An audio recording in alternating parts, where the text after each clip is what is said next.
Doutora Fernanda, muito bom recebê-la aqui nessa conversa com a gente.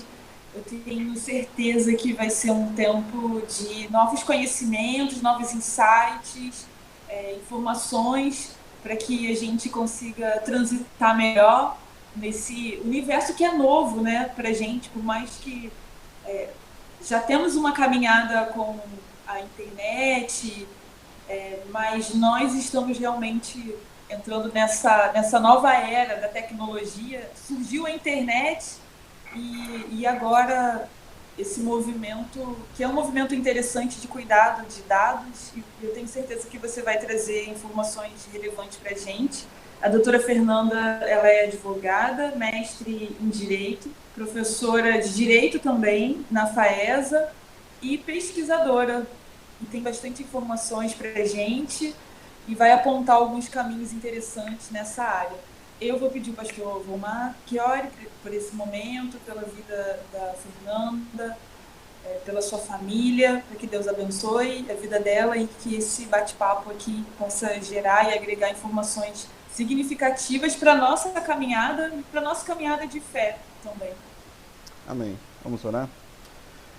Senhor, nós queremos te agradecer por este momento, ó Pai, e que o Senhor, em nome de Jesus, esteja abençoando a Fernanda, a sua família, que este bate-papo, que estes conhecimentos, ó Deus, possam enriquecer os pastores, os líderes, os alunos, aqueles que ainda virão a ver esta palestra, para nos proteger deste mundo que muda tão rapidamente, Pai.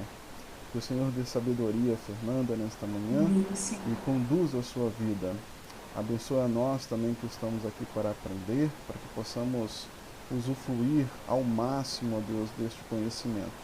Em nome de Jesus que nós oramos. Amém, Senhor. Amém. Amém. É com você, doutora Fernanda. Bom dia a todos, bom dia Gil, bom dia pastor Vomar, bom dia a todos que nos acompanham. Eu recebo com muita gratidão essa linda oração, essa mensagem de Deus, eu recebo de coração aberto. É um prazer muito grande estar aqui. A Dorcas, como eu falei um pouquinho antes, ela é uma grande amiga da minha família, da amiga minha mãe, e nós nos reencontramos através das redes sociais, e ela me convidou. Eu falei, nossa, Dorcas, fico muito feliz e a responsabilidade é muito grande, porque eu sei o quão importante é para vocês esse evento que vocês estão promovendo dessa forma virtual e tantas pessoas que são atingidas de forma positiva com cada palavra que vocês vêm trazendo. Então, nosso bate-papo hoje aqui é de compartilhar informação, de trocar ideias. Obviamente, a minha fala vai ser um pouquinho uma fala mais jurídica, vamos assim falar, mas eu vou tentar, na medida da necessidade, trazer contextualizando esse nosso bate-papo sobre a questão de proteção de dados pessoais.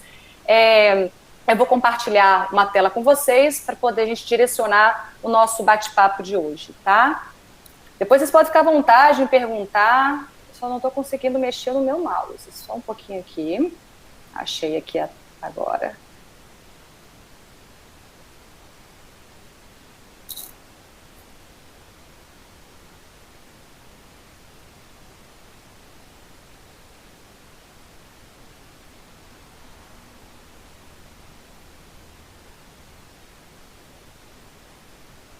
Todo mundo está vendo a tela? Sim. Porque como eu não vejo vocês... Certinho, Fernanda. Ok, então. Eu começo o nosso bate-papo hoje aqui perguntando quanto vale o seu dado pessoal? Quanto é que vale as informações que diz respeito a cada um de nós? Talvez a gente ainda não tenha parado para pensar que nós temos muitos valores. Valores econômicos, valores morais e valores sociais. E hoje, dentro da sociedade da informação, que é uma sociedade altamente interligada, conectada a questões de internet, essas informações valem muito, tanto para as grandes corporações quanto para o Estado. Rapidamente aqui, a minha trajetória profissional: sou graduada em Direito em 2000, mestre em Direito Constitucional, e desde 2018 eu venho me dedicando de forma um pouco mais pontual sobre a questão de proteção de dados pessoais e repercussões nas relações jurídicas. Né? Vocês, naturalmente, têm um grande conhecimento, uma grande percepção sobre essas características referentes a Deus. Todos nós que acreditamos em Deus, sabemos a sua presença, da onipresença, onisciência, onipotência. Mas aí vem tentando fazer aqui um pouquinho de jogo de palavras, e gostaria de saber se vocês já ouviram falar nos chamados deuses digitais, se vocês conhecem os deuses digitais. É um pouco assustador fazer essa pergunta, mas quando a gente olha para essa tela, a gente percebe quantos deuses digitais nós temos. Todas essas empresas, Google, Facebook, Instagram, aplicativos, por exemplo, o iFood, Apple, Airbnb, todas essas grandes corporações acabam sendo consideradas, dentro de uma linguagem jurídica, vamos assim falar, como esses deuses digitais. Por quê? Essas empresas, até mesmo o próprio Estado, ele se encontra em vários locais. A título de informação, de curiosidade, a FGV fez uma pesquisa há pouco tempo e detectou que no Brasil existem mais de 220 milhões de smartphones, mais de 430 milhões de dispositivos móveis. O que significa isso? Que existem mais dispositivos móveis tecnológicos do que efetivamente população brasileira. Então percebam como essas empresas estão presentes em nossas vidas de forma que a gente nem tem consciência do tamanho e do impacto que essas empresas causam em nossas vidas. E por que onisciente também? O quanto essas empresas sabem de nós. E aqui é muito curioso percebermos que quando a gente coloca lá um like, faz uma curtida numa rede social, compartilha uma informação com um colega no WhatsApp, faz uma compra online, tudo isso está sendo mapeado por essas grandes empresas, tudo isso está sendo mapeado pelo Estado, pelo governo. Então, por exemplo, o Facebook, ele consegue mapear, a título de informação e curiosidade, qual é o nosso perfil, pela quantidade de likes que nós damos, pelo tipo de curtida que nós fazemos nas redes sociais. Então, realmente, essas grandes empresas conhecem muito bem a gente, as nossas preferências, as nossas necessidades. E a onipotência, quanto mais essas empresas sabem sobre nós, mais elas vão direcionando os anúncios, mais elas vão direcionando a forma como nós vamos pensando. É assustador em determinados momentos, quando a gente faz uma compra online, por exemplo, e a gente verifica que na sequência a gente começa a receber vários anúncios digitais. E se a gente fez uma compra de um produto, por exemplo, um tênis, e depois a gente continua recebendo propagandas referentes a materiais esportivos, a empresa sabe, essas empresas sabem que, na verdade, ela está mapeando o nosso perfil. E por que isso tem a ver com a Lei Geral de Proteção de Dados? E o que tudo isso tem a ver com a questão da proteção de dados? Que é o motivo do nosso bate-papo de hoje. A Lei Geral de Proteção de Dados, acessos significados para o cotidiano. Eu vou tentar exemplificar com situações reais de como que essa lei vai impactar e já está impactando a nossa vida. E aqui eu faço uma pergunta para vocês, que é a seguinte: quem já compartilhou dados pessoais em alguma dessas situações? Por exemplo, fazendo uma compra online, indo ao médico, deixando lá no plano de saúde informações extremamente sensíveis relacionadas à nossa saúde, fazendo uma curtida numa rede social, acessando o Instagram, acessando o Facebook, LinkedIn. Dentro da questão política, recentemente, nessa campanha eleitoral, nós tivemos a questão do vazamento de dados de hackers que invadiram o sistema de segurança do Tribunal Superior Eleitoral. Quantas informações nós compartilhamos com o governo através do E-Social, na Receita Federal, quando fazemos o imposto de renda, relacionado ao FGTS, ao INSS. Quantas informações nós compartilhamos com uma determinada congregação religiosa que nós acreditamos, com as escolas. Então, a todo instante, nós estamos compartilhando nossas informações. Algumas informações nós compartilhamos de forma consciente, outras informações, outros dados pessoais, nós compartilhamos de forma inconsciente. Nesse sentido, toda a sociedade, pelo mundo inteiro, começou a perceber que era importante criar regras, estabelecer formas de conduzir a coleta dessas informações. E aqui eu trago alguns exemplos para a gente ter uma noção de que o Brasil, através da Lei 13.709, é um país que também está antenado às questões de proteção de dados, da privacidade do cidadão. Tudo começa, basicamente, na União Europeia. A título de curiosidade, com o fim da Primeira Guerra Mundial, a Europa devastada, vários jovens precisaram sair da Europa, né, todo mundo sabe, vieram para o Brasil, por exemplo, na condição de imigrantes. Só que aqueles que lá ficaram na Europa, o governo começou a fazer um censo e coletar informações, a origem, a religião, a idade, a escolaridade.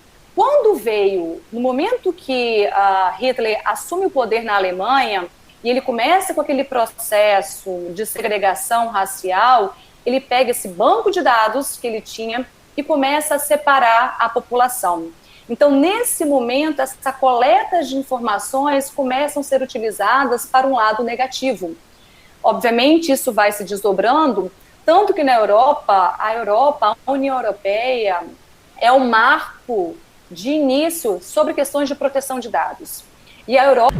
A lei determina o tratamento especial para dados como números de identidade, CPF ou e-mail.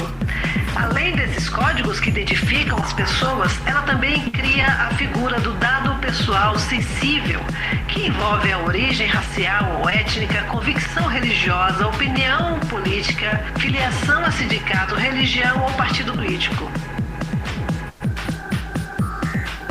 Fala também dos dados referentes à saúde, vida sexual, dado genético ou biométrico.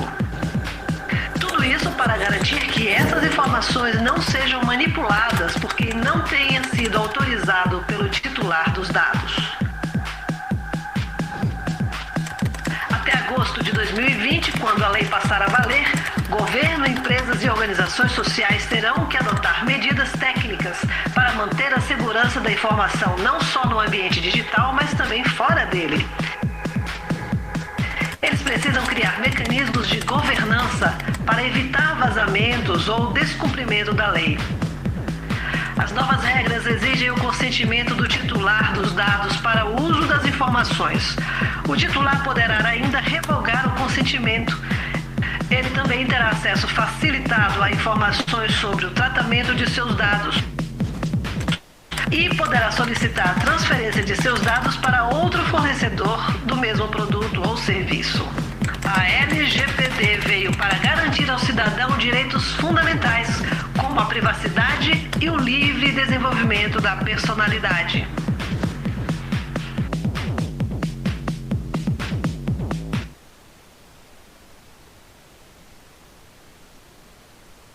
Deixa eu voltar aqui só um pouquinho. Opa. Um pouquinho, deixa eu voltar aqui, pessoal.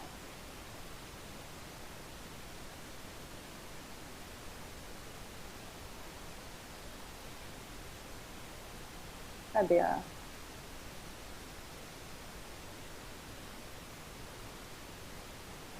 Deixa eu só terminar de compartilhar a tela que deu uma...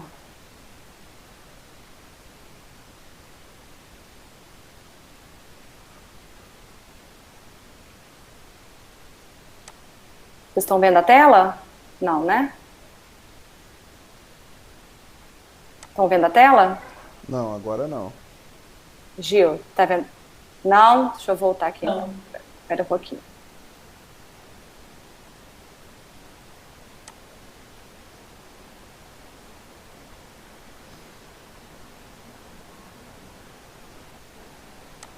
Aí, agora sim. Agora sim, Fernanda. Ok, obrigada. Então, essa Lei Geral de Proteção de Dados, ela surgiu com esse propósito. Primeiro, porque o Brasil precisava ficar conectado com outros países, até mesmo para a questão de comércio internacional. A União Europeia passou a exigir de todos os países que eventualmente fossem manter relações comerciais internacionais que tivessem internamente leis de proteção de dados. Então, o Brasil criou essa lei não porque ele é só bonzinho, porque ele tem um interesse econômico por trás disso. Isso demonstra um avanço muito grande sobre a questão da proteção dos direitos humanos, no tópico privacidade. Então, essa lei tem alguns pilares. Ela visa proteger especificamente a privacidade, porque o dado pessoal, a informação, pertence a cada um, a cada titular. Aquelas informações, eu como titular daquelas informações, eu tenho um direito de querer ou não compartilhar com outras pessoas. Essa lei também ela visa proteger e reforçar a ideia de cidadania, direitos humanos, controles sobre os dados pessoais. Nós percebemos que na sociedade que nós estamos inseridos, que é muito comum as grandes empresas e até mesmo o próprio governo exercer um controle muito grande sobre a forma como nós conduzimos a nossa vida. A gente não percebe que isso é feito, mas a todo instante nós somos direcionados a ter determinados comportamentos. E o que acaba prejudicando um direito fundamental, que é o direito à privacidade e fazer escolhas. Essa lei também tem como pilar a questão da intimidade, da honra da imagem. O que realmente eu, Fernanda, como ser humano que sou, o que realmente eu quero compartilhar? Que tipo de informação eu quero que seja coletada pelas empresas? Será que as informações que são coletadas serão utilizadas para um fim lícito ou serão utilizadas para um fim ilícito? Eu, como titular daquela informação, eu preciso ter essa consciência, porque, afinal de contas, os dados pertencem a mim. Mas essa lei também, ela não proíbe, isso aqui é muito importante a gente entender, ela não proíbe a coleta de informações, ela não proíbe as empresas de terem atividades econômicas, de vendas online, de coletar informações das pessoas. O que essa lei ela estabelece é promover um desenvolvimento econômico e tecnológico pautado nessas ideias de privacidade, direitos humanos, cidadania. Por quê? A gente não pode visualizar a sociedade apenas pelo lucro. A gente tem que olhar a sociedade como algo muito maior do que apenas o aspecto econômico. Então, essa lei vem colocar um pouco de freio nas atividades econômicas, colocar um pouco de freio na forma como o Estado coleta as nossas informações, moralizando, tentando moralizar a coleta dos nossos dados pessoais. E aqui, tentando ser um pouquinho mais objetiva, o que é essa lei? Essa lei ela prevê como os dados dos cidadãos podem ser coletados e tratados. Então, tentando exemplificar uma circunstância mais concreta, quando eu faço uma entrevista de emprego e eu vou passar por um processo seletivo, eu vou ingressar em uma empresa, naturalmente o meu empregador precisa saber algumas informações minhas, como nome, endereço, CPF, por exemplo, se eu tenho filhos, se eu não tenho filhos, por uma questão de pagamento ou não de salário família. São informações essenciais que realmente aquela empresa precisa saber. Mas essa mesma empresa, será que ela precisa saber, por exemplo, para qual time de futebol que eu torço? Se eu gosto de esporte, se eu não gosto de esporte? Se eu tenho alguma religião, se eu não tenho alguma religião? São perguntas que as empresas, as entidades, as organizações precisam fazer para saber se realmente aquela informação é essencial para eu exercer a minha atividade como empregada dentro daquela empresa.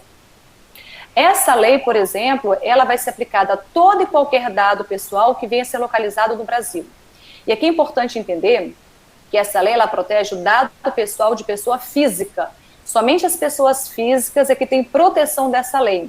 As pessoas jurídicas não vão se utilizar das benesses que essa lei traz. A pessoa jurídica tem uma outra forma de ter a proteção da sua imagem, das suas informações. Essa lei não se aplica para uso pessoal. Então, por exemplo, se eu tenho lá uma agenda de telefone no meu celular, eu tenho um telefone de todos vocês, com um nome, telefone, eventualmente um e-mail. Como essas informações não serão utilizadas para fins comerciais, essa minha agenda de telefone, esses meus contatos, não vão se sujeitar a essa lei. Quando eu tenho informações que são coletadas também para fins não comerciais, eu não vou aplicar essa lei. Então, essa lei não se aplica, por exemplo, para informações obtidas com fins jornalísticos, com fins acadêmicos e também com fins de segurança pública. Há uma exclusão de várias situações em que a lei não será aplicada. E é um ponto interessante, mas quem deve cumprir a lei? Essa lei ela tem que ser cumprida por toda e qualquer pessoa jurídica de direito privado, de direito público e pessoas físicas que vão coletar informações com fins comerciais. Então, uma organização social, por exemplo, uma determinada denominação religiosa, é uma pessoa jurídica, e essa pessoa jurídica, nessa condição, ao coletar informações das pessoas que frequentam aquela igreja, por exemplo, precisarão também observar a Lei Geral de Proteção de Dados. A empresa também precisa observar, o Facebook precisa observar, as entidades públicas precisam observar. Então, quando nós vamos, por exemplo, ser atendidos num posto de saúde, no hospital público, algumas situações, de algumas perguntas, o governo precisa refazer. Então, por exemplo, nós sabemos que existem algumas pessoas que não permitem a doação de sangue por convicções religiosas, sem nenhum problema. A questão toda é como no balcão do hospital essa pergunta será feita. Será que precisa a pessoa que vai fazer o atendimento perguntar qual é a sua religião? Não seria melhor perguntar, você é ou não é doador de sangue? Percebo que eu mudo a forma de perguntar, não sou invasiva na questão da religião daquele paciente, mas eu consigo saber se aquela pessoa pode ou não pode receber transfusão de sangue. Então, são essas novas técnicas que as empresas, as entidades públicas precisarão ficar antenadas para respeitar a questão da privacidade de dados pessoais.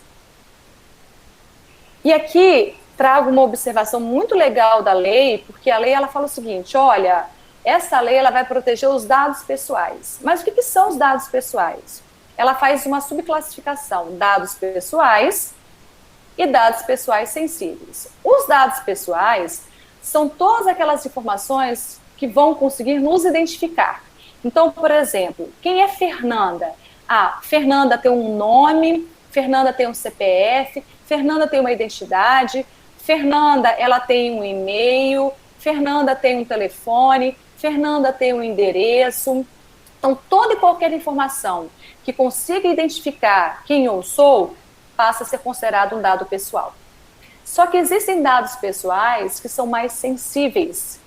E esses dados pessoais sensíveis, eles têm uma conotação um pouco mais restrita. Então, por exemplo, a questão de orientação sexual é considerado um dado sensível, questões religiosas são considerados dados sensíveis, origem racial, étnica é dado sensível, criança e adolescente, os dados das crianças e adolescentes também têm um tratamento especial sobre proteção de dados. Questões relacionadas à biometria, a questões genéticas são dados sensíveis, filiação partidária, filiação política. Então, toda vez que eu chego a uma determinada pessoa e pergunto para ela, isso numa entidade pública, numa entidade privada, numa organização social, e pergunto para ela, qual é a sua religião? Eu preciso parar e pensar e saber qual é a necessidade de saber a religião daquela pessoa. E por que isso é importante? Eu estava até conversando com a Gil um pouquinho antes, foi feita uma pesquisa por uma revista americana, onde, me fugiu, acho que foi Science, o nome da revista, me fugiu um pouquinho o nome aqui, onde as empresas de planos de saúde nos Estados Unidos, através da inteligência artificial, as empresas estavam fazendo mapeamento das doenças que aconteciam com mais rotina e quais eram as pessoas que mais eram acometidas por essa doença. E dentro desse mapeamento que foi feito através de inteligência artificial, verificou-se que a população negra era uma população que era mais atingida por aquelas doenças. E qual foi a política adotada por algumas empresas de plano de saúde nos Estados Unidos? Aumentou o valor do plano de saúde. Então, percebam, por uma verificação e investigação da origem racial daquela pessoa, daquele grupo de pessoas, foi feito um mapeamento que gerou um efeito discriminatório. Então, a população branca, ela tinha um valor de plano de saúde, a população negra tinha um valor maior, porque era uma população dentro de uma pesquisa que foi feita, que potencialmente as pessoas ficariam mais doentes com aquele tipo de doença. E nesse sentido, essa é uma conduta altamente discriminatória. Eu não posso discriminar as pessoas porque são pessoas diferentes, porque têm uma religião diferente, porque têm uma convicção partidária diferente, porque tem dados genéticos diferentes. Então, a questão da ética aqui é muito interessante ser debatida. Quando a gente fala na questão dos algoritmos, é muito fácil falar assim, mas é o computador que está fazendo isso. São as máquinas que estão fazendo isso. Mas por trás daqueles computadores foram seres humanos que criaram aquelas máquinas. E aí nós temos que voltar a trabalhar a questão da ética nas escolas, nas academias, nas faculdades, discutir isso muito com os alunos, principalmente com os alunos da área de engenharia, que são os grandes programadores dessa nova tecnologia. E aqui a gente traz uma discussão que poderia levar para uma outra vertente, como é importante esse discurso, esse debate sobre questão de ética, efetivamente, na construção desses algoritmos. E aqui a gente fala um pouquinho dos direitos dos titulares. Ok, eu sou titular das minhas informações, eu preciso ter consciência do que as empresas estão fazendo com as minhas informações, mas como é que eu posso fazer isso? A lei, ela traz vários direitos. O direito de acesso, o direito de retificação, o direito de excluir a minha informação daquele banco de dados, quando isso for possível, o direito de restringir o tratamento de dados. Quando fala tratamento de dados, existem várias ações: coletar, transferir, compartilhar, excluir, compartilhar com outras empresas. São vários comandos que a lei explica sobre o tratamento de dados. Eu posso criar objeção ao tratamento de dados, eu posso pedir explicações por que os meus dados foram coletados, o que estão sendo feitos, o que está sendo feito com os meus dados, eu posso pedir portabilidade dos meus dados. Essa portabilidade, tentando trazer de uma maneira um pouco mais prática, eu tenho, por exemplo, uma conta de telefone na empresa Vivo, ok? E eu quero fazer a portabilidade de todos os meus dados pessoais para a Oi, numa outra empresa. Eu tenho que ter direito de acesso a essa empresa, pedir a portabilidade de todas as informações relacionadas a esse tipo de serviço e levar para uma empresa concorrente. Fazendo uma comparação aqui entre plano de saúde, isso já é possível hoje em dia, mas só que isso passa a ser de forma geral para toda e qualquer situação. E eu posso pedir a reiteração do consentimento. Se lá atrás eu aceitei a compartilhar as minhas informações, eu posso refazer, repensar naquele consentimento que eu tinha dado. Diante de tudo isso, é muita coisa para a gente bater papo. As empresas, elas precisam repensar a forma de trabalhar o seu negócio. Quando eu coloco empresa, que eu vou envolver todo mundo, qualquer entidade pública, qualquer entidade privada, com ou sem fins lucrativos, no momento que for coletar as informações das pessoas, precisam ter essas entidades uma adequação à legislação. É o que nós falamos dentro de uma linguagem um pouco mais jurídica, nós precisamos instituir um protocolo, um programa de adequação. E existem técnicas que devem ser utilizadas para fazer isso. Mas de tudo que eu falei para vocês, eu acho que assim, a grande mensagem que eu gostaria de compartilhar aqui com vocês nessa manhã de sábado maravilhosa é realmente, nós precisamos ter muito cuidado com o que nós compartilhamos, com quem compartilhamos, o que compartilhamos. Os nossos dados diz respeito à nossa personalidade, quem nós somos. Eu acho que um pouco mais, algo que agrava um pouco mais, os jovens compartilham muitas informações e ninguém sabe precisamente o que será feito, como será feito daqui a 20 anos com essas informações. Então nós precisamos mudar a cultura. Não é a cultura de não estar conectado nas redes sociais, não estar conectado no mundo digital, isso é impossível. Isso não tem retorno, mas era mudar a cultura de saber o que compartilhar. E nada melhor do que a educação, nada melhor do que o processo de educação digital, que a gente precisa colocar na cabeça, tentar colocar na cabeça, compartilhar as ideias, principalmente com essa juventude altamente conectada com as questões das redes sociais. E vamos tentar viver mais a vida de maneira offline, com a família, com os amigos, dentro da igreja que eu frequento, dentro daquele grupo que me faz bem, porque eu acho que esse contato físico, esse contato presencial com o ser humano, isso realmente ele é transformador e é realmente que será possível manter uma sociedade com mais sanidade mental, emocional e espiritual. Muito obrigada pela manhã, espero que tenha compartilhado um pouquinho das minhas ideias e se tiverem dúvidas, estou aberta. Fernanda, que bom ouvir você. Você trouxe tantas informações relevantes e eu fiquei pensando aqui, né? Que a proteção de dados não se refere somente à nossa utilização da plataforma digital, mas o maior potencial é lá. E a gente acaba descobrindo que a tecnologia ela não é neutra, né? Isso. Então, ela não é neutra e os nossos dados eles estão sendo utilizados e manipulados. A gente realmente precisa de uma lei que nos proteja, que nos dê um mínimo de proteção nesse espaço, né? Que essa praça é a nova praça.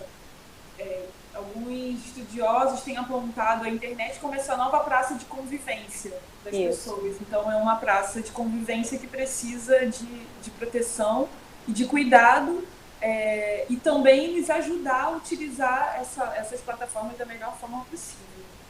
É verdade. Foi muito bom ouvir você.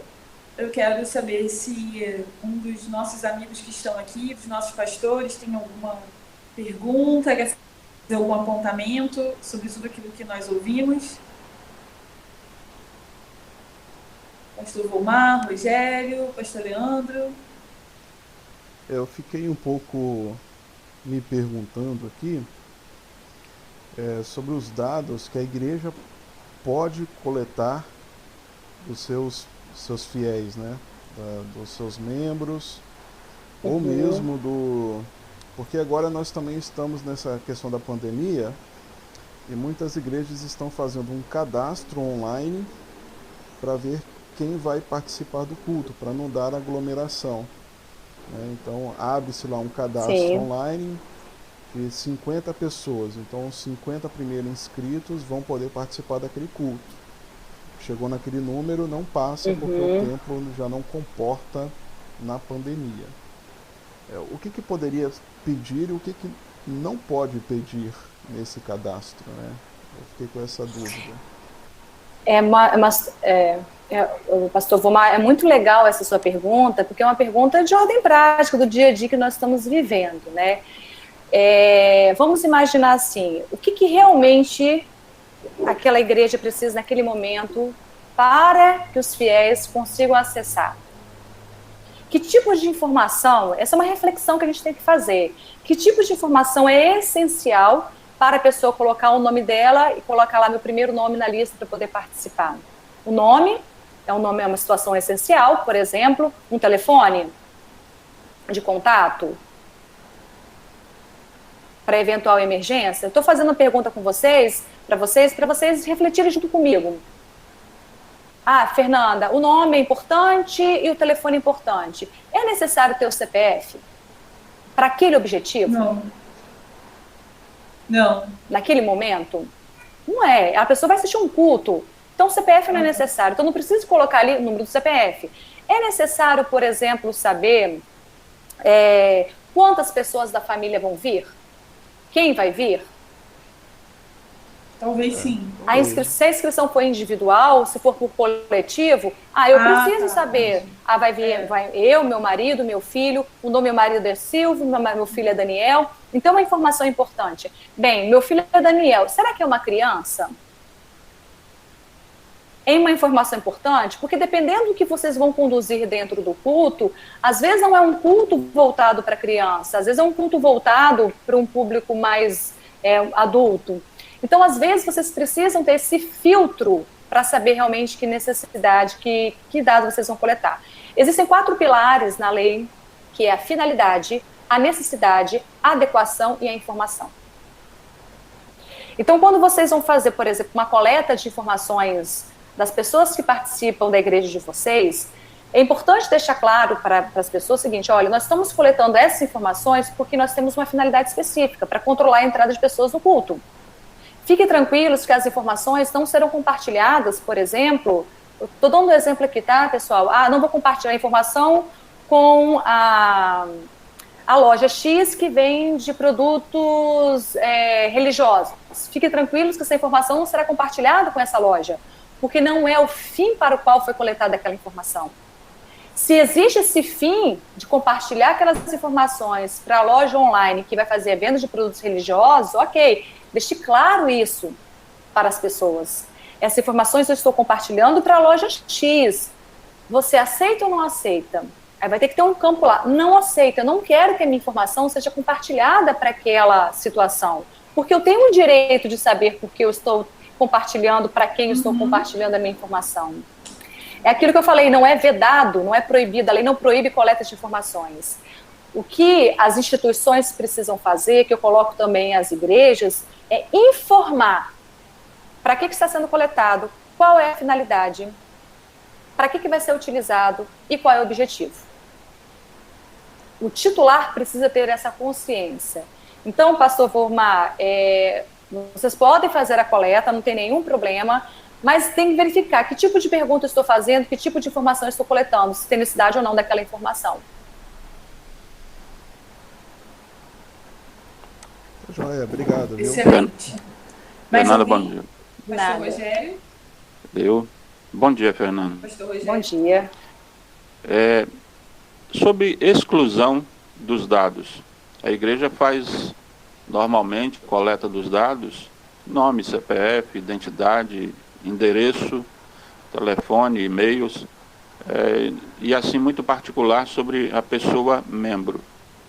Para ela ser excluída esses dados, ou uma transferência para uma outra igreja, como ficaria isso também? Isso eu preciso formalizar ou eu não tenho necessidade para essa formalização? Pastor Rogério, essa pergunta ela é de uma ordem bem prática, e eu vou falar um pouquinho de um conteúdo mais jurídico para eu conseguir responder a sua pergunta, tá?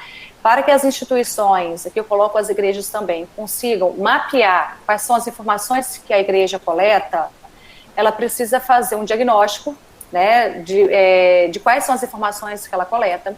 Depois desse diagnóstico, ela vai fazer um mapeamento para saber, eu coleto essas informações, como o senhor acabou de falar, essas informações. Eu posso coletar todas essas informações? Posso. Por quê? Porque aquela pessoa aceitou.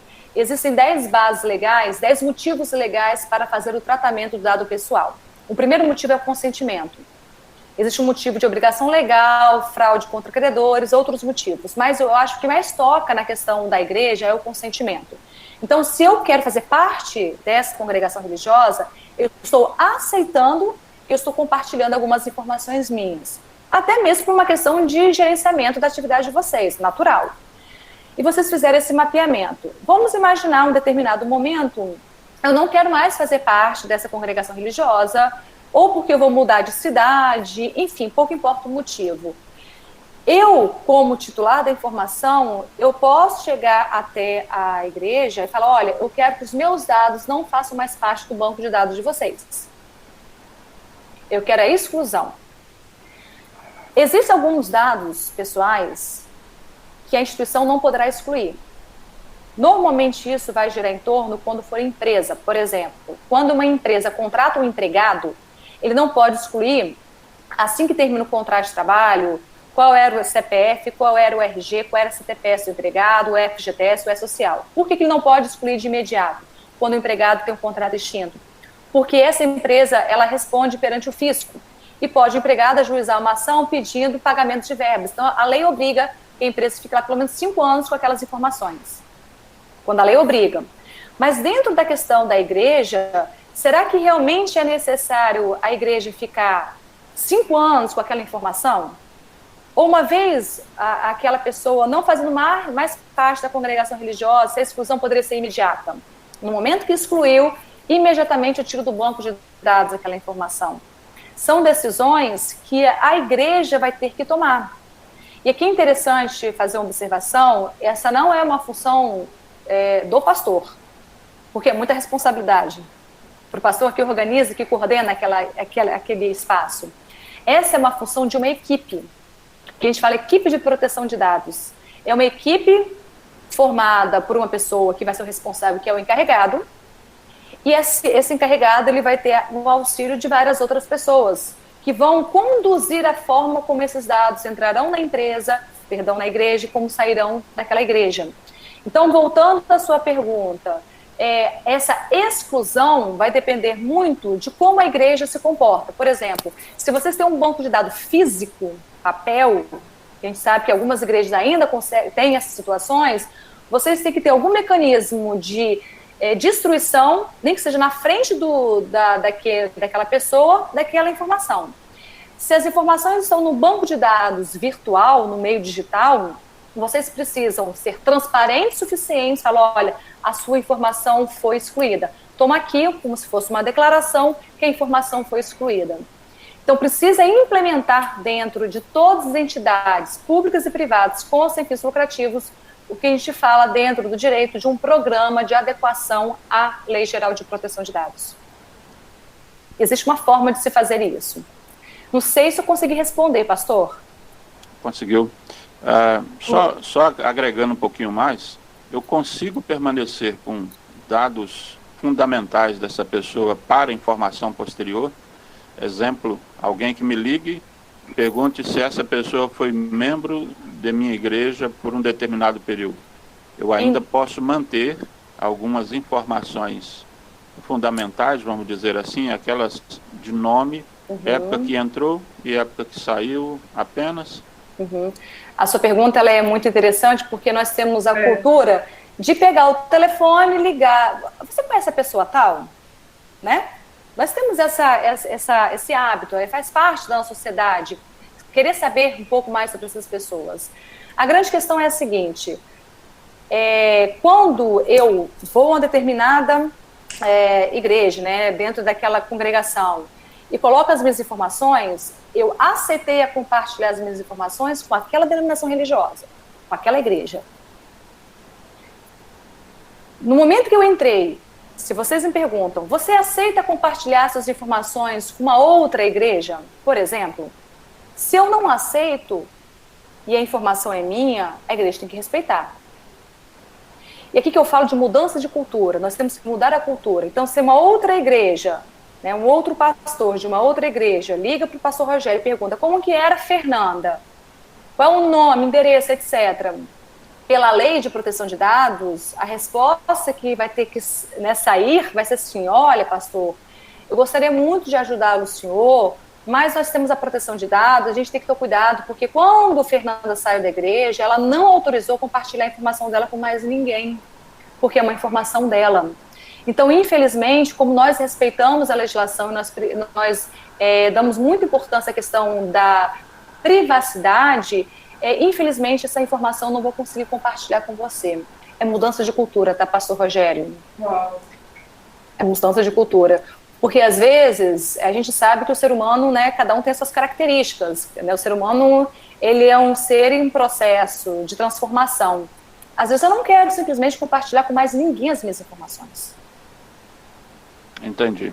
Mas, Fernanda, mesmo a informação de que ela esteve membro na igreja do ano X ao ano Y, eu também tenho que colocar isso dentro dessa construção de pedido de dados quando a pessoa entrar na igreja, pedir a ela para que pelo menos a informação de nome e época que ela entrou e saiu, eu possa informar alguém. Então, o que eu acho interessante, para não burocratizar, porque senão a gente fica tudo muito difícil trabalhar no dia a dia. Eu acho que é interessante, na hora que uma pessoa nova vai entrar numa determinada congregação, fala assim, olha, nós respeitamos a legislação, porque é importante você dar essa transparência. A transparência é um pilar fundamental dessa lei. Tem essas informações. Você se importa em compartilhar, ou poder compartilhar essas informações em outras situações com outras igrejas? Se eu falo, não me importo, não tem nenhum problema. Ok, então você pegou o aceite dela, o consentimento, um formulário, que vocês devem ter um formulário, né, específico, um formulário em papel ou digital, tanto faz. Nesse formulário ela deu o aceite. Lá na frente, não quero mais fazer parte dessa igreja. Eu posso voltar, pastor Rogério, lá atrás eu dei o aceite, eu não quero mais o meu aceite, não. Eu quero desfazer o meu aceite. E nesse momento, a igreja não pode se recusar, porque a informação é minha. É mudança de cultura, tá? Fernanda, que interessante. Eu anotei aqui porque eu vou propor para o colegiado da nossa igreja montar uma equipe de proteção de dados, para que a gente pense sobre tudo que você sinalizou agora, com essas perguntas do pastor Rogério, bem interessante, para que a gente se organize da melhor forma possível com essas informações, né? Sabendo desse passo novo que nós estamos dando como sociedade. Sim. E isso vai afetar a igreja, porque a igreja é um substrato da sociedade, né? Então, em alguns momentos, alguns apontamentos a gente precisa ir se adequando. Muito bom ouvir você, Fernanda. Só para vocês terem uma noção, essa lei já pegou, tá? Ela é uma lei de 2018, a publicação, a vigência de 2020, mas antes da sua vigência, o judiciário já se utilizava da base principiológica da lei para poder justificar determinadas punições de empresas. vão existir duas formas de sanções, vamos assim falar. A sanção administrativa, que será aplicada pela Autoridade Nacional de Proteção de Dados, e a sanção da Justiça. Então, vamos imaginar uma situação em que eu fazia parte de uma determinada congregação religiosa, não faço mais parte, vazo uma informação dessa congregação que eu fazia parte. Eu me sinto muito ofendida, porque eu avisei que quando eu ia sair daquela igreja, eu não queria compartilhar as minhas informações. E as minhas informações são compartilhadas. Eu posso ajuizar uma ação contra a igreja pedindo eventual indenização. Porque ocorreu um vazamento, um incidente de meus dados pessoais. Eu estou trazendo assim uma situação bem mais trágica, tá? Mas só para vocês entenderem a dimensão que isso pode gerar. Mas que não é difícil de acontecer, não, Fernanda. Porque temos alguma igreja aqui no Brasil, né, que ela está sofrendo esse momento da questão do Covid, né, porque a família alega que a mãe pegou o Covid na igreja. Então, nós não estamos imunes a sofrer algumas ações em relação a isso. A gente precisa realmente se cuidar e ver onde a gente se encaixa dentro dessa estrutura. E olha que situação interessante aqui. Imagine vocês, eu sei que a Igreja Batista é muito organizada, vocês têm um setor administrativo. E nesse setor administrativo trabalham pessoas que têm acesso a várias informações, muitas informações. Sem querer mesmo, ocorre um vazamento de dados de um dos membros, ou de um vazamento de dados de um dos empregados de vocês. Porque eu sei que vocês também têm vários voluntários, mas vocês também contratam empregados em algumas circunstâncias. E ocorre um vazamento dessas informações. Como é que vocês vão trabalhar com isso? E olha qual é a perspectiva, qual é o nível de confiança que vocês precisam gerar nos fiéis de vocês. Vocês precisam ser transparentes com a comunidade no qual vocês estão inseridos, falando, olha, nós protegemos as informações de vocês. Isso gera um elo de confiança, além da confiança moral, espiritual, gera um elo de confiança jurídica mesmo. Isso gera um sentimento de pertencimento. Eu estou num ambiente que respeita os meus direitos. Isso é muito bom. Compartilhar isso com as pessoas. Bom, queria te ouvir mais, Fernanda. Acredito que todos nós aqui é muito bom conversar com você. Jussiane, posso fazer uma pergunta? Pode, tem espaço para mais uma pergunta. A gente tem que encerrar, porque 11 horas a gente começa... Não, tá bom, pode encerrar, sem problema. Pode encerrar. Tá. Não, pode encerrar, sem problema. Pode deixar, obrigado. Não, pode fazer sua pergunta, pode fazer, a gente só tem 6 minutos. Não ia gastar tempo para responder, eu tenho certeza. Pode deixar, obrigado. Eu vou fazer o seguinte, Gil, eu vou compartilhar, eu vou compartilhar com você o meu telefone, vocês podem compartilhar, repassar para todo mundo. Eu estou autorizando o compartilhamento das minhas informações, tá? Não tem problema aqui não, tá? Ok? E aí, pastor Leandro, o senhor pode, se quiser, pode entrar em contato comigo, fico à vontade, tá bom? Jussiane. É um tema que dá para conversar horas, né? Jussiane, eu acho que a gente pode estender um pouquinho mais. Oi, pastor. Eu já passei aqui algumas informações para Dorcas, ela que vai abrir a palestra de 11 horas, tá? Eu acho que a gente pode estender um pouquinho aqui, podia deixar o Leandro fazer a pergunta, e eu tenho uma pergunta para fazer também. Então tá bom. A gente faz essas Se o duas chefe falou, perguntas tá falado. e termina, pastor tá bom? Leandro.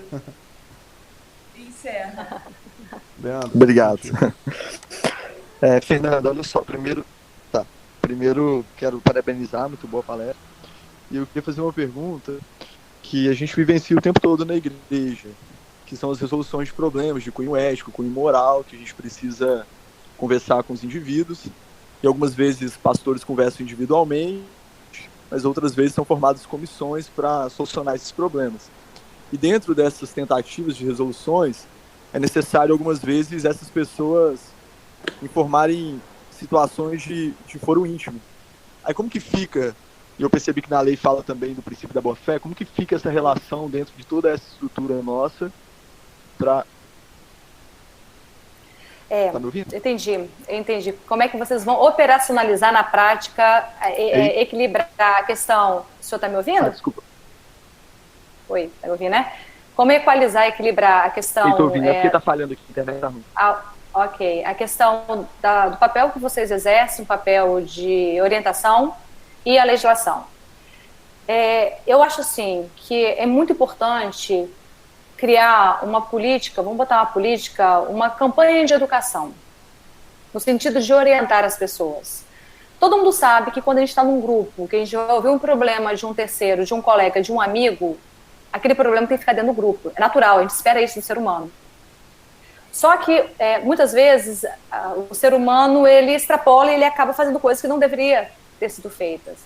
Então, acho que a igreja, ao invés de ir com um intuito de, nossa, agora tem uma lei que vai punir, eu acho que a igreja poderia, com um discurso de orientação, vamos proteger os dados pessoais, vamos falar da privacidade, qual a importância disso para a formação do ser humano, reforçar a ideia da personalidade.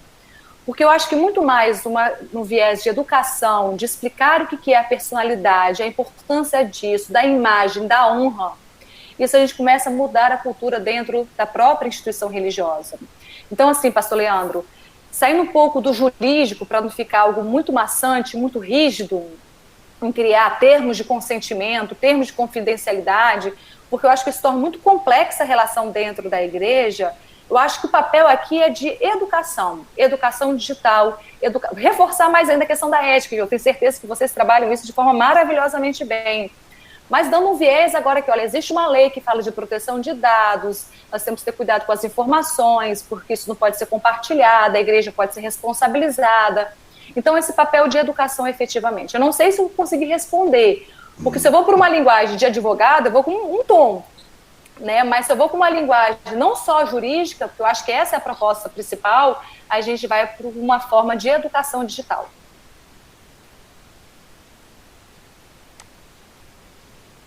Ok, Leandro. Não sei se sai. Acho que a internet dele tá... a minha pergunta seria exatamente nessa linha aqui do Leandro, né? Deixa eu tentar explicar melhor como é que funciona a Igreja Batista. Na Igreja Batista, nós tomamos todas as decisões em Assembleia Geral. Todos os membros daquela igreja se reúnem para tomar uma decisão. Vai comprar um carro, vai comprar uma casa, vai fazer isso, aquilo. Tem que ser tratado em Assembleia Geral. O assunto tem que ser exposto para todo mundo. E aí todo mundo analisa aquele assunto e vota, né? E depois, então, é decidido. O problema é com os casos éticos. A pessoa cometeu adultério, se drogou, fez isso, fez aquilo. Esse assunto ele precisa também ser tratado em Assembleia Geral. Porque é a Assembleia que vai decidir o que fazer com essa pessoa. E aí a nossa dúvida é exatamente essa. Expor essa situação numa Assembleia Geral, né, pode gerar algum tipo de prejuízo para a igreja? Então, assim, né, quem sou eu para poder questionar a forma como vocês conduzem, né, as decisões de vocês? Aí eu vou fazer só uma pergunta, até para compreender melhor. Essa Assembleia é composta por quantos membros? Todos os membros da igreja inteira? Exatamente. A Igreja Batista, ela decide tudo de forma democrática, né? Então, todos os membros têm direito a voz e voto. Mas vocês colocam o nome da pessoa, fulano de tal fez isso, isso, isso? Em alguns casos, sim. Em alguns casos não se diz, né? Como o Leandro falou, alguns casos a comissão de ética avalia o que aconteceu e só dá um parecer, dá o nome e diz assim, olha, a comissão está favorável ao desligamento. Mas a comissão ela não pode desligar. De fulano de tal, né? De fulano de tal. Mas a comissão ela não pode desligar, ela não tem poder para isso. O estatuto da igreja diz que só quem tem esse poder é a Assembleia. Nem o pastor tem direito ou poder para desligar esse membro. só a Assembleia. Aham. E a Assembleia, ela precisa estar ciente do que aconteceu. Ela não pode decidir sem estar sabendo o que está acontecendo. E esse é um problemão que a gente tem, né? Sim, quem é a pessoa, né? É um problemão mesmo. Assim, um problemão assim, né? Não é que é problema, é uma situação bem delicada. Nós sabemos, né, que existem os códigos de condutas de vocês, existe toda uma base principiológica, teológica por trás disso. Isso não é feito porque é feito simplesmente, existe um porquê por trás disso. Então, talvez, aqui estou pensando de forma bem alta, no sentido de reflexão, tá, pastor Vilmar? Uma questão que vocês têm que parar e pensar. Será que é necessário levar para a Assembleia o nome da pessoa? Estou fazendo essa pergunta até mesmo para poder a gente refletir. Ou é levar o caso? A comissão sabe quem é a pessoa, ok, mas eu tenho que levar o nome da pessoa, porque se a gente parar e pensar, é uma forma de exposição daquela pessoa? Sim. A pessoa está sendo exposta? Com certeza. Né? Ela está sendo exposta de alguma forma. Né? E até que ponto essa exposição, qual é a vantagem de se expor o nome da pessoa para poder conseguir o mesmo fim, que é excluí-la, por exemplo, da igreja? Por exemplo, o nome em si. Se apenas o caso a ser levado, falando, olha, existe uma situação X que aconteceu isso, não sei, porque assim, né, vocês são extremamente estudiosos da área, tem todo um porquê por trás disso, mas eu como um advogado fico pensando assim, se essa pessoa viesse me procurar, Fernando, eu me senti ofendido, o que eu posso fazer? Então, eu vou te falar, foi uma pergunta bem difícil, tá bem difícil de eu responder aqui, tá? Porque numa visão jurídica, eu consigo te responder. Numa visão jurídica, num olhar extremamente jurídico, eu falaria, você teve a sua imagem violada. A sua personalidade foi violada no momento que você foi exposto.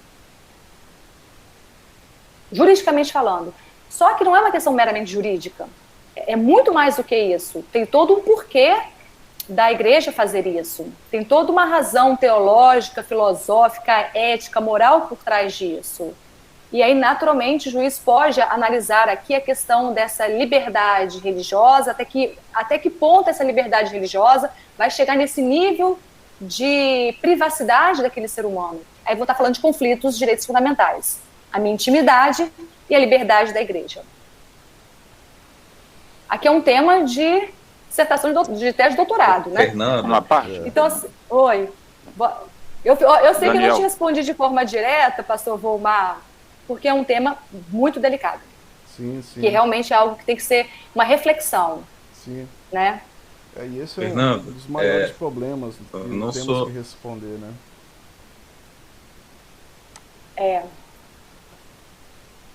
Fernanda, eu não sou pastor como os demais aí, sou estudante, mas esses casos, eles entrariam, eu penso que alguns entrariam até em danos morais, não?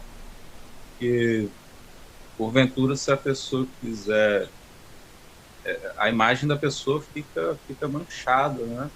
Dependendo de qual forma, né? conduta moral ela infringiu, né? Talvez ela, até no meio social, assim, ela fique depois com dificuldade de reerguer a sua imagem, né? Isso. E ela pode buscar direitos em cima disso. Porque assim, a gente não pode falar que as igrejas estão fora do controle do judiciário na questão de ofensa, dano moral, dano à imagem. Né? Todo mundo está dentro do mesmo pacote da sociedade. Então, assim, sabe, pastor, é uma situação, Daniel, também, que é algo de reflexão. Às vezes a gente tem que repensar a forma como a gente trabalha. Não mudar, no sentido de não fazer isso, mas como eu levo isso, como eu pergunto isso, como eu exponho isso faz diferença às vezes. Porque, Fernando, olha só, nós temos um regimento interno, um estatuto, quando as pessoas desejam tornar membros, elas ficam cientes de todos os deveres, mas também de todos os direitos. Então, quando você leva para uma assembleia para desligar ou não uma pessoa, é porque, de fato, ela não quis mais seguir o regimento, o estatuto da igreja, tudo aquilo que ela se propôs a fazer. Então, como que fica a relação dos documentos da igreja? Eu sei que os documentos da igreja são extremamente inferiores a Constituição Federal, as demais leis. Uhum. Mas como que fica essa relação? Então, eu acho assim, não é que a igreja tem que tirar isso dos regimentos internos, não é isso, porque isso faz parte da raiz de vocês, a questão não é essa. Eu acho que a reflexão que tem que ser feita é como trazer essa informação para aquela assembleia. Eu acho que o ponto central é esse, porque quando eu falo de um comitê, de um grupo menor, ok, você vai ter que saber quem é o nome da pessoa, porque como é que vai saber, né? Não tem jeito. Mas quando eu levo isso para uma assembleia, como eu posso levar essa informação sem ofender, atingir a pessoa? Porque quando eu falo fulano de tal, Fernanda fez isso, eu estou falando do dado pessoal dela, da informação dela. Então, realmente é um processo, assim, talvez de mudança de pensamento, de forma de como levar essas questões à Assembleia para deliberar sobre isso. Eu sei que não é uma decisão fácil, né, gente? Não é uma coisa que a gente vai fazer, assim, mudar de uma hora para outra, porque essa é uma questão muito forte dentro da igreja de vocês. Eu entendi. E que tem que ter, né? Geralmente eu ajo assim, quando os casos são casos que todos já estão sabendo, eu procuro tratar da melhor forma possível, mesmo assim eu não exponho a pessoa, mesmo que todos saibam.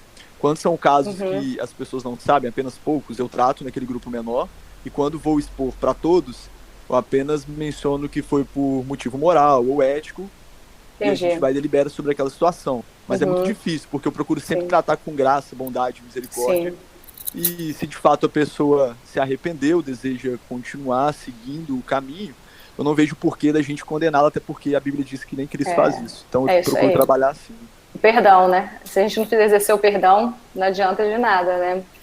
Então, assim, você falou de uma coisa, Leandro, só para a gente finalizando assim por causa do tempo, quando eu coloco as minhas informações, por exemplo, eu pratiquei uma conduta que é contrária ao regimento, eu usei droga, um exemplo aqui, e eu coloco lá nas redes sociais, que esse meu comportamento leva a isso. Então, se já é público, já a informação não é sensível. Também tem isso. No momento que eu coloco isso para todo mundo sabe o que eu fiz, todo mundo literalmente sabe, isso já não é uma informação tão sensível, é um dado pessoal tão sensível, porque todo mundo já sabe. Então, aí não tem a proteção da lei. Tá? Mas alguém quer fazer algum apontamento?